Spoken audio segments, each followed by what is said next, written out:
Hey, good morning everybody. This vlog is going to be a really massive departure from my normal vlog. If you're here to get inspired and to see me run around and play with animals, and you're not interested in me telling you something that's very personal to me, this is probably not the vlog for you. And I don't know, this may even cost me subscribers, viewership.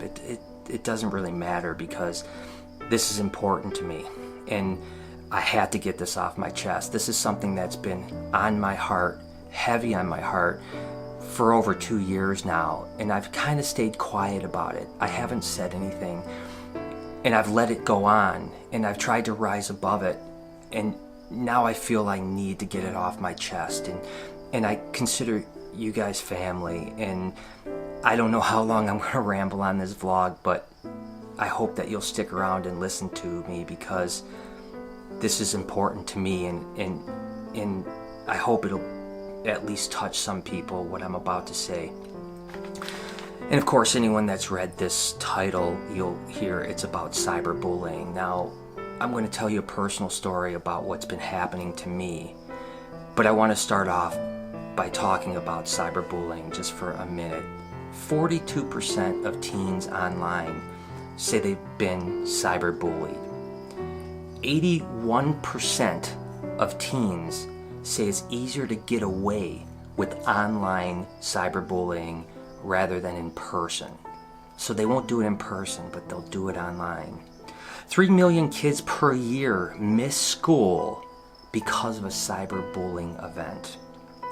20% of cyberbullied teens consider suicide. 1 in 10 attempt suicide.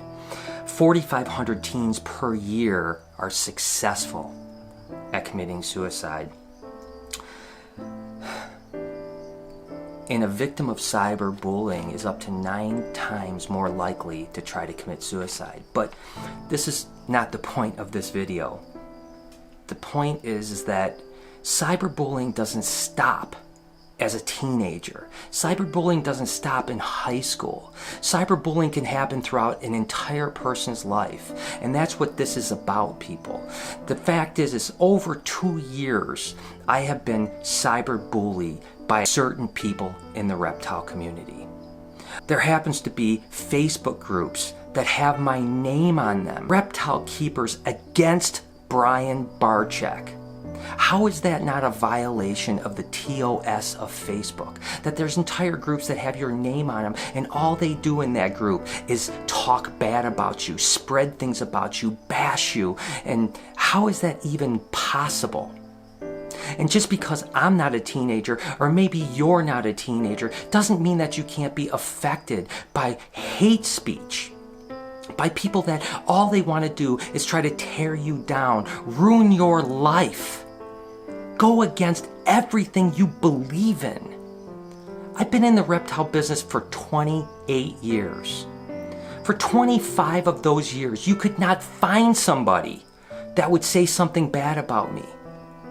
I'm the same person I was for the first 25 years.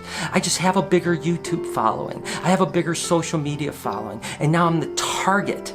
And I'm going to get into all of this. And I'm going to talk and I'm going to say some things in this video that reptile breeders and reptile keepers are probably not going to like me to say. I'm going to tell you some truths about the reptile hobby and what it's like to be a breeder. And I'm going to break it down and I'm going to be honest with you. And I'm going to address some of the things that are said about me. I'm going to become overwhelmingly honest with you. But first, I've got to tell you something that's going to really be hard, and it's going to be emotional for me. I've been affected by suicide in my life for a long time. When I was 17 years old, my best friend, his name was George Saletti, was found hung. He hung himself. When I was in my mid-20s, my best friend died from an overdose. Something that I've really never talked about is about 7 years ago, I went to my mom's house and I found her unconscious, bubbles coming out of her mouth, and I found her suicide note. Thank the Lord, I was able to catch it in time. She was in a coma for 3 days. My sister, who lives in Hawaii, rushed to Michigan because the doctor said she wouldn't live 24 hours. I'm thankful for God every day that my mom is still with me and that she recovered from that. I'm a person that loves life. I've always loved life. I've been affected by suicide. I've been affected by death. And I never want to take away from people that have that suffering. I've never wanted to end my life until recently. And the truth is, people, I wake up every day and look at life as an amazing thing. But when you wake up every day and you see hate about you, and people that have never met you say things about you that they can't even understand, that you would die to go against what they say. They paint you as a villain, as an animal abuser. Every single thing I do is put under a microscope, and I have to wake up each morning and see this hate. I try to insulate myself from it. I went away from Facebook. I literally don't even have a personal Facebook page because I didn't want a newsfeed that saw the hate about me. But the fact is, people, it has built, and it has built. And a few months ago, I'm going to be totally honest with you, people. I started to entertain the thought of killing myself. That's right, me, a guy that loves life. And let me tell you why.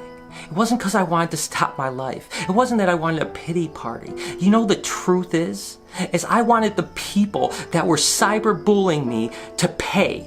I wanted them to feel bad. I wanted them to live the rest of their life knowing that their actions took the life of someone. I wanted them to feel the pain that they were causing me.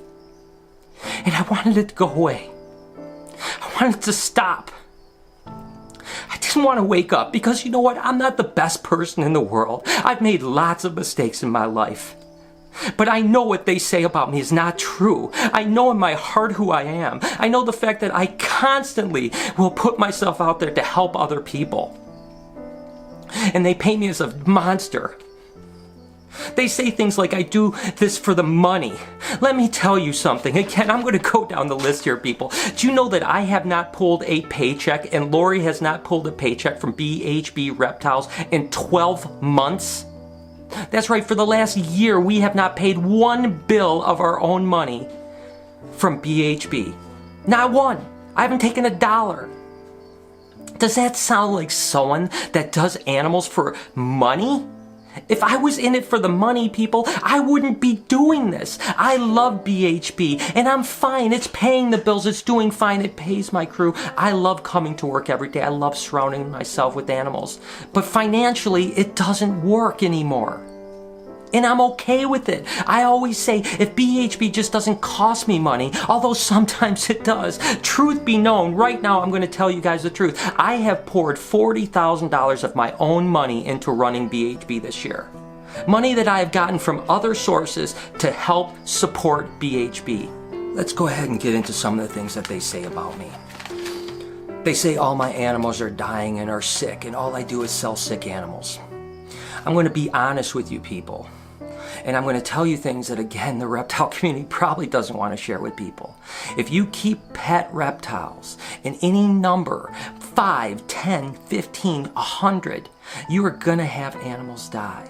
That's the way it is. As a matter of fact, if you kept 10 dogs, you're going to have losses over a 2-year, a 5-year period. That's what happens with living animals, especially an animal like a reptile, maybe a gecko or a snake. They are temperamental. They stress out. They can get sick. Do we have an explosion of sickness? Of course not. Have we had animals get sick? Yes. Have we sold animals that were sick? Yes. When we sent them, we thought they were healthy. People got them. They were sick. Has it been an enormous amount? Absolutely not. As a matter of fact, I will tell you, if I ship 1,000 animals out, and you have to remember, in the course of a year, we're probably sending close to 10,000 animals out. Yes, for every 1,000 animals, we are going to have 2 or 3 or 4 or 10 problems. It's going to happen. It's not because we want it to. It's not because we purposely send them out. It's going to happen. But we do everything we can do to make sure those customers are happy. And I'm going to come clean to you. I promise you that yes, 1 or 2 times a year, it happens. Someone is belligerent. Someone is ridiculous. And they expect us to do something that is absolutely asinine. And I tell them no. But every other time, I will stand behind my animals, I will stand behind my customers, and I will do everything I can do to make the problem right. But that's the reality. Let's look at it this way. If you kept 10 pet snakes, and let's say one of them died because it got sick, it got whatever the case may be. Think about that. I keep 10,000 snakes. So your 10 snakes, you lose one snake, no one says a word. I've got 10,000 snakes. I guarantee you my percentages of loss and sickness is less than yours. But it's in a big volume, and it's because I'm public, and I get it. No one made me do YouTube. No one made me do social media. I chose to do it because I wanted to share my passion, not only with animals and the love of reptiles, but also my passion for life.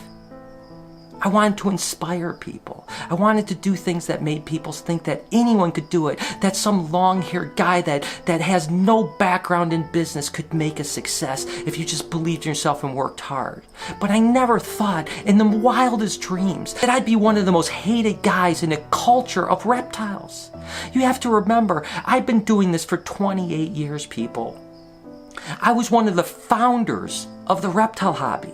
When I started breeding reptiles, nobody did it full time. There was no business, there was no career.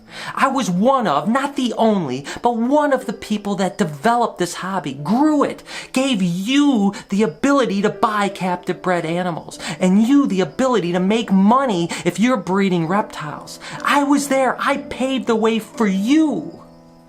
I don't expect a pass.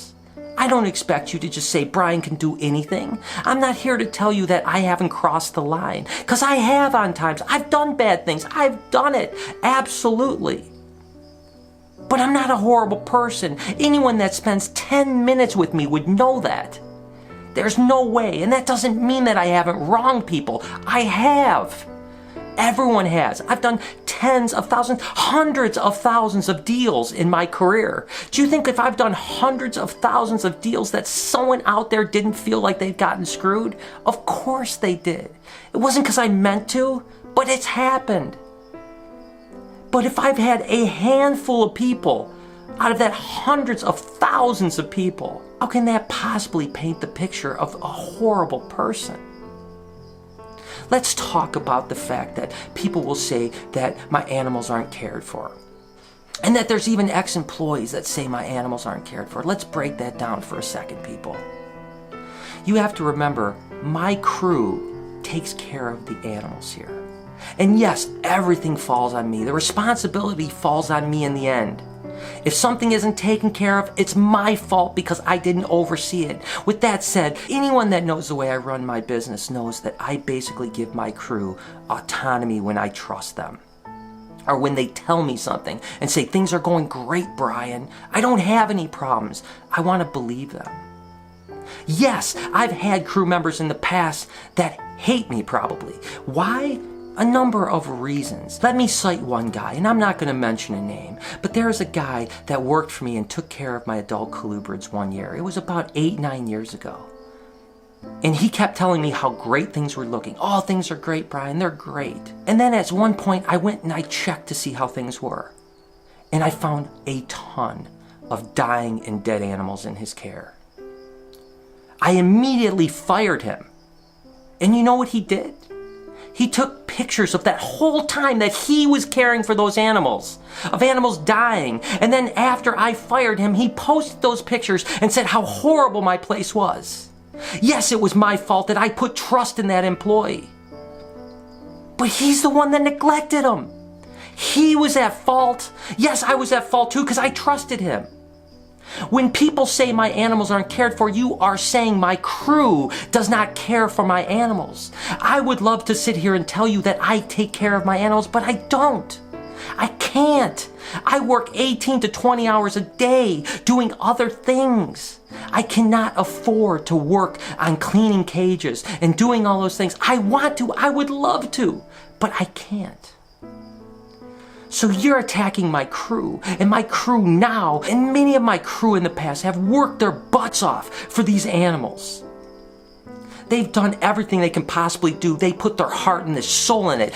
Every single day they care about them. And you're attacking them, you're not attacking me. To say that these animals aren't cared for is ridiculous. I know I've been to every major collection in this country. And I will put our care of our animals up against anyone. Not to say that they're worse than me. I'm just saying that we are not worse than them. And I would be willing to tell you that we are better than a lot of them. And again, that's not a bash on them. Let's get into mites. There is this thing about BHB is just infested with mites. Let me tell you something. First off, if you've kept snakes for any length of time and you haven't had a snake mite, I cannot believe it. Because when you keep snakes, eventually you're going to get mites. Now, if you have one pet snake, of course not, or two pet snakes. But if you are buying and selling and breeding and getting things in, you are going to get it. There was a guy named Dick Ross who wrote a book called Productive Husbandry of Pythons. And I went to a seminar once, and this is exactly what he said. If you haven't had snake mites, you haven't been keeping snakes long enough. With that said, we have been in this new building for 2.5 years. I have not had one snake get mites, except for some of the shipments I brought on from very reputable people that have sent me snakes that have had mites on them. I have treated them. They have never infested my collection. You can come into my collection today, right now, and look at every single cage in this collection. And if you find a snake mite, I will literally give you the keys and I will sign BHB over to your name. And that's a challenge. You want to come in? Please come in, because you will not find one mite in this collection, period. I want to also talk about my girl Daisy, my albino reticulated python. I served up a softball to my haters. I served it up, man. I was down there, I was cleaning her, we were playing with her, I was taking selfies with her, and I did an Insta story with the selfie. And she was bubbling. She was. I didn't catch it. I posted it, and sure enough, they had a field day. All your snakes are sick. They're all dying. Let me tell you something. Daisy has never been sick. Ever. I don't know why she bubbles. I've talked to Jay, I've talked to Kevin, I've talked to all these other retic breeders, and they tell me it happens. I'm not going to sit here, because this is the thing, people. Every word I say right now, those people, those cyber bullies, those haters, the people that are going to spew the hate speech against me are going to use every word I say and rebut it. Trust me, everything I tell you, this entire video, they are going to, word by word, try to tell you how I'm lying. And they're going to try to prove that I'm a liar. And they're going to say that everything I'm saying is not a truth. I understand that.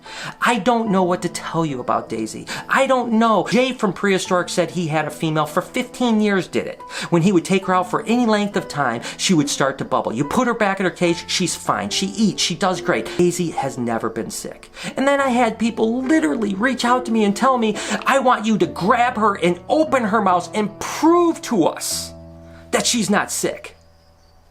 Are you kidding me right now? You want me to grab an 18-foot python, pry its mouth open so that you feel better about it?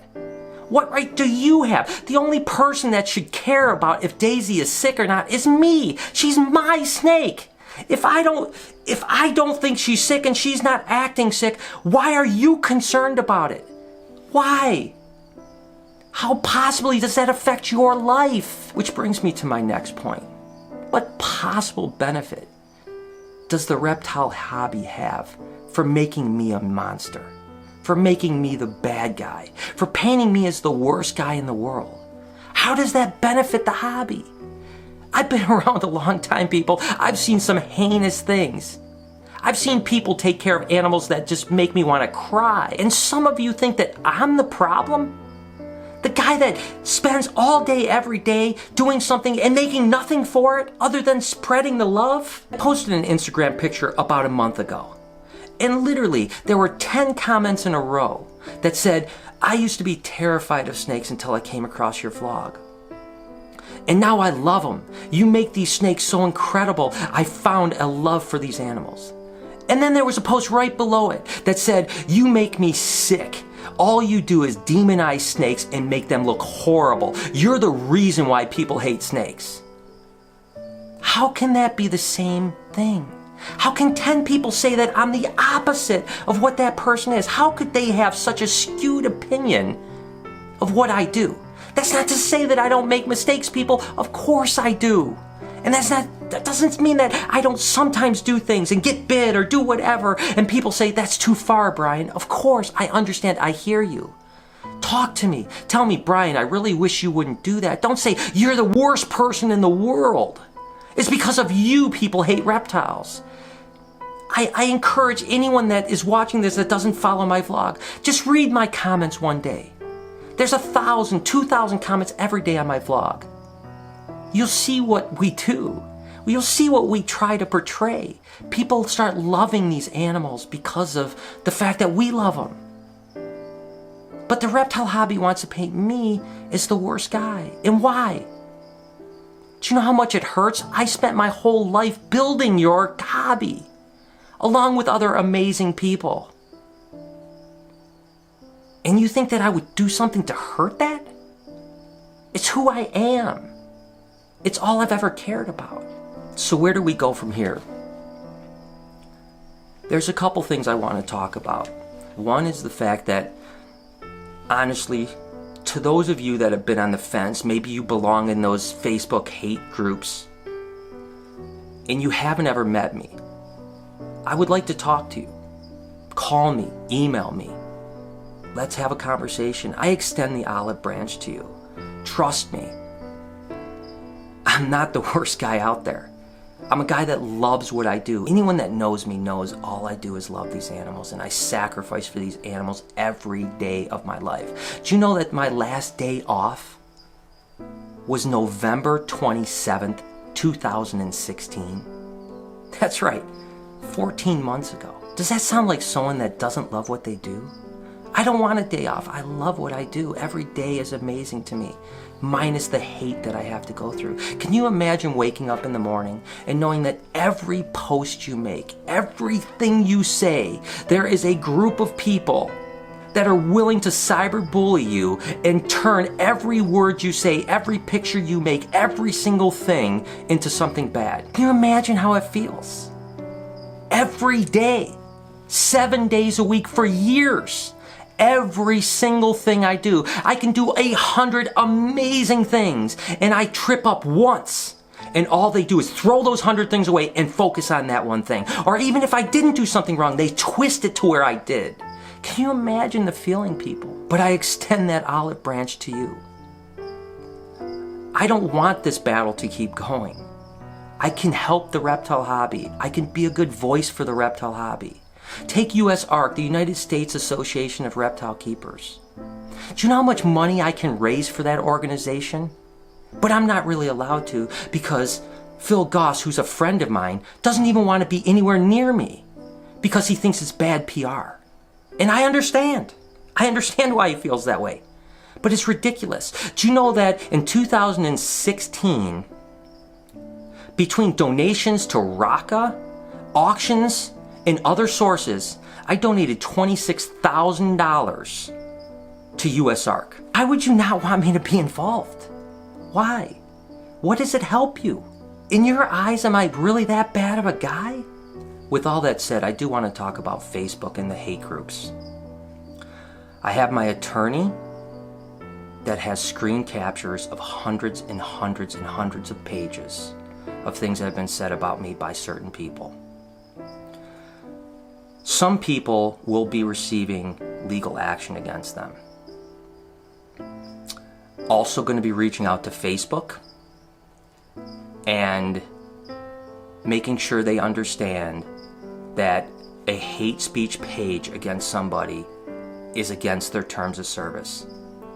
And if they don't understand, there will be legal action against them. I don't want to have to go down that road, but I think that we're at a point where the cyberbullying has to stop. And it's not just about me. It's about a precedent that is set that people will do it to anyone. I can't allow that. I can't sit back and let myself get destroyed and then look around and think that other people think that it's okay. It's not okay. We're not teenagers anymore. It's not okay for you to say things about me that you know nothing about. And it's not a good precedent to set so that you think that you can go and do it to someone else. Because thankfully, I had those thoughts of suicide, but I didn't go through with them. Because I was strong enough to get past this. Someone else may not be, and I'm not going to let it happen. I can't save everyone. I can't stop everyone from posting stupid stuff online. But but I can take action against this. And there's a handful of you that will be served. And there's a handful of you that are gonna pay the price. Anyone else, again, I would like to put this past us. But it's up to you people. This is the last time that I'm gonna ever talk about this on my vlog. We'll go back to a normal vlog tomorrow. I still love life. I still love the world. I still love my animals. A couple things to end this. One, all the money that is being made from this video will be donated to cyberbully organizations. Two, if you're getting bullied, whether you're a teenager, an adult, or anything, realize I'm here for you. In any capacity, reach out to me. I will support you. I will listen to you. I will do anything I can do to help you because I know how you feel. You can look at me, a guy that has loved life and is happy almost all the time. You can see how it's destroyed me. I know how you feel, and I'm here for you, and I promise I will fight for you, and I'll fight for anyone that has to go through what I've been going through. Again, I'm not playing the victim here. I don't want you to feel sorry for me. I'm just telling you something that I needed to get off my chest. And for those of you that have supported me, subscribing and doing all the things, I love you so much. Your support is what really got me through that time when I was considering doing something that's unthinkable. Without you, without your comments, without your daily support and encouragement, I honestly can say I probably wouldn't be sitting here right now talking to you. I thank you, and I'll be forever in your debt. Thank you guys so much for everything. Thank you for listening to me.